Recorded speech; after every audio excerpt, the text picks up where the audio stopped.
नमस्कार, BGT news Hindi में आप सभी दर्शकों का बहुत बहुत स्वागत है। मैं हूं यमलेश वंजारी और आज कवर स्टोरी में हम आपको दिखाएंगे आगजनी की एक घटना ने गरीबों को कैसे ला दिया है सड़क पर। क्या है उनकी दर्द भरी दास्तान और आगे की ज़िंदगी को लेकर वे प्रशासन से क्या कर रहे हैं गुहार।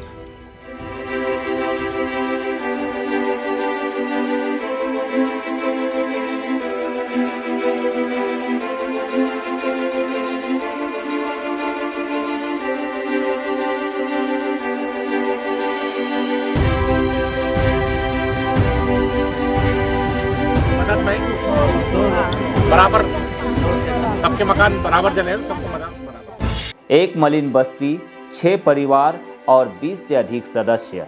इन पर आगजनी की एक घटना ने ऐसा कहर ढाया है कि अब उनके सामने जिंदगी बेबस और वीरान नजर आने लगी है।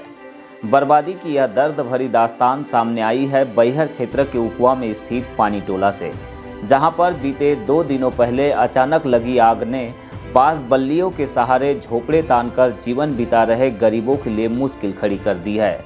इस हादसे ने पीड़ित परिवारों को वो दर्द दिया है जिसे वह चाहकर भी नहीं भुला सकते। आप देख सकते हैं यहाँ पर लगभग 6 गरीबों के झोपड़े बने हुए थे, जो कि पिछले 8 से 10 सालों से यहाँ पर निवास करते थे। इनकी बस्ती में अचानक 2 दिन पहले आगजनी की घटना हुई और इस आगजनी की घटना में घर गृहस्थी का जो सामान था, जो भी सामान, कोई भी सामान यहाँ पर बच नहीं पाया है। आपको सामान की भी तस्वीर दिखाएंगे तो ऐसी पूरा सामान जो है राख में तब्दील हो गया। जगह जगह बर्बादी के निशान आपको दिखाई दे रहे हैं। लोग मायूसी में अपने इस आशियाने को देखने के बाद में मायूस हो जाते हैं। उन्हें समझ नहीं आ रहा है कि आगे वे अब कैसे गुजर बसर करेंगे, कैसे अपनी ज़िंदगी आगे की बिताएंगे, क्योंकि इस पूरी घटना ने इन गरीबों को एक प्रकार से सदमे में ला दिया है। तस्वीरें देख रहे हैं, एक माता जी है, वो बड़े ही चिंतित मुद्रा में बैठी हुई है। इसी से आप अंदाज़ा लगा सकते हैं कि ये जो घटना है कैसी घटना हुई। कैसा माता जी आप बताएंगे, कैसी क्या घटना हुई थी ये? मैं तो उधर था जी। हाँ। वो अंगार के धुआं दिखने लगा, तब जाना मैं। अच्छा। अंगार लग गया कह के बचाओ रे चिल्ला रहे थे मैं। अच्छा, तो कोई नहीं थे क्या, आप अकेले थे क्या? अकेले थे, कोई नहीं, बच्चा भी चले गए स्कूल। अच्छा, यहाँ के पूरे तो फिर माहौल। किसने बचाया आपको? इधर के लड़का है, वहाँ के लड़का, तो उधर से खींच के ले गए मेरे को। क्या नाम है आपका? बत्ती बाई। दरअसल हुआ यह कि पानी टोला की एक मलिन बस्ती में निवास करने वाले सभी परिवार अपने काम धंधे पर गए हुए थे। इसी बीच सुबह के करीब 11 बजे अचानक यहाँ पर एक झोपड़े से उठी चिंगारी ने पल भर में ही पूरी बस्ती के झोपड़ों को अपनी आगोश में ले लिया, जिससे पल भर में ही इन परिवारों के पास जो कुछ भी था सब कुछ खाक हो गया।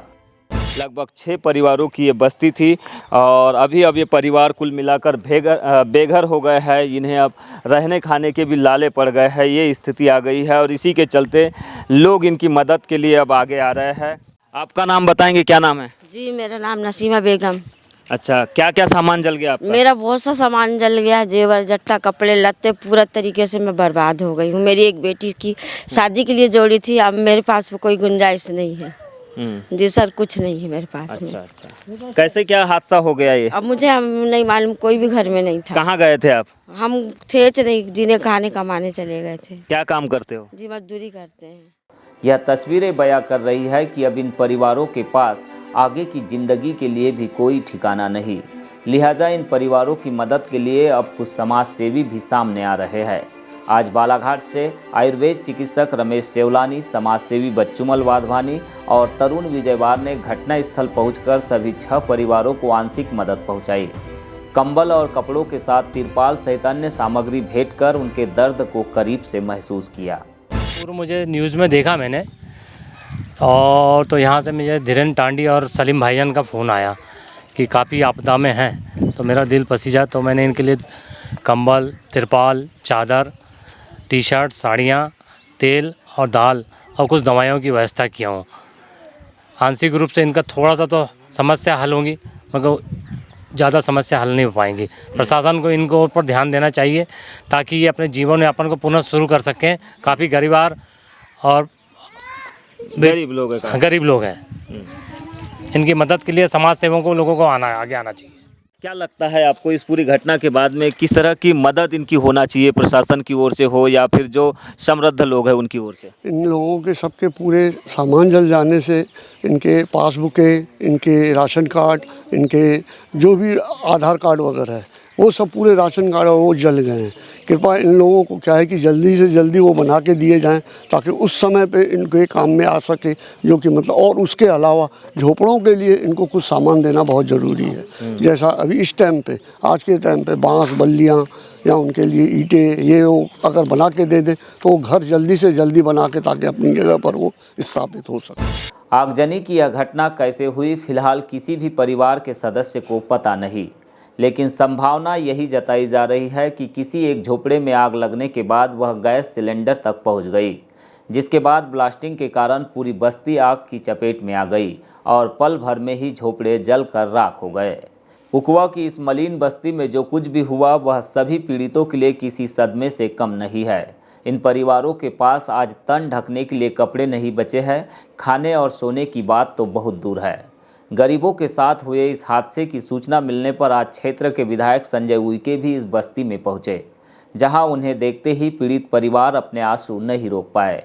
लिहाजा विधायक ने पीड़ितों के इस दर्द को करीब से महसूस किया और तात्कालीन मदद के तौर पर विधायक निधि से आज ही सभी परिवारों को नगद राशि पहुँचाने की बात कही।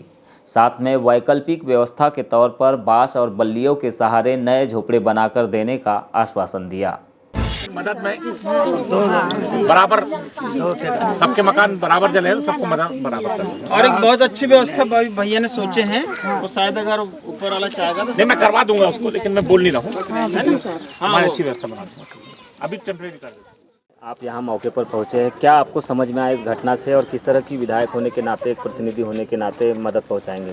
देखिए, ये पूरे कच्चे मकान थे और जिस तरह से भी एक घर से दूसरे घर में इस तरह से, जैसा मुझे अभी बताया गया कि 6 परिवारों को 6 मकान जलकर राख हो गए और अब देखने से भी समझ में आ रहा है कि उनका कुछ भी नहीं बचा है। तो निश्चित तौर पे ये बहुत गरीब लोग हैं और सरकारी ज़मीन है, किसी तरह बना के अपना गुजारा बसरा कर रहे थे।